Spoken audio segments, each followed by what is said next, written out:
Siyathandaza Nkosi namhla entsambama bese ngabe sithandaze kubantu nomunye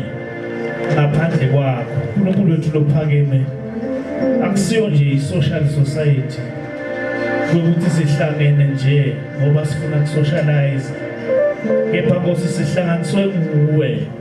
sihlanganiswe Nkosi kwathi kwekuthi kukhona lona longabonwa ngemehlo enyama sihlanganiswe Nkosi kwathi ukuthi kukhona lona lomkhulu kakhulu babe wethu losezulwini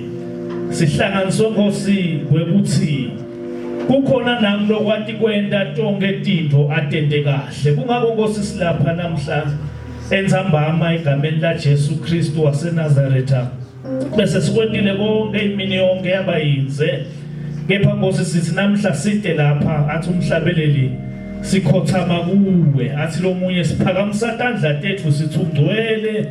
ungcwele ungcwele ungcwele akekho lo njengawe baba wethu losezulwini namhlanje entsambama siyathandaza sibantu labasha uNkulunkulu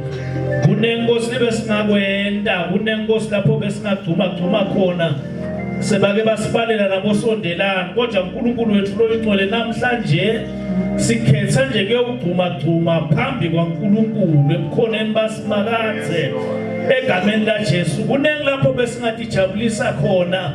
kepha Nkosi sikhetha nje namhla kujabula lapho kunawe khona ngakho ke uNkulunkulu wethu loyingcwele singeke sithe ebusweni bakho siphindze sijike sifana nakungena kwethu siyatithandazela naluhlelo each and every item of the program sesinikela kuwe egameni la Jesu Kristu lokukhulu kakhulu siyavuleka sivulekela ukukhuluma kwakho Nkosi akube kuhle akube nebufakazi kuhlangana kwethu namhla entsambama egameni la Jesu Kristu amen.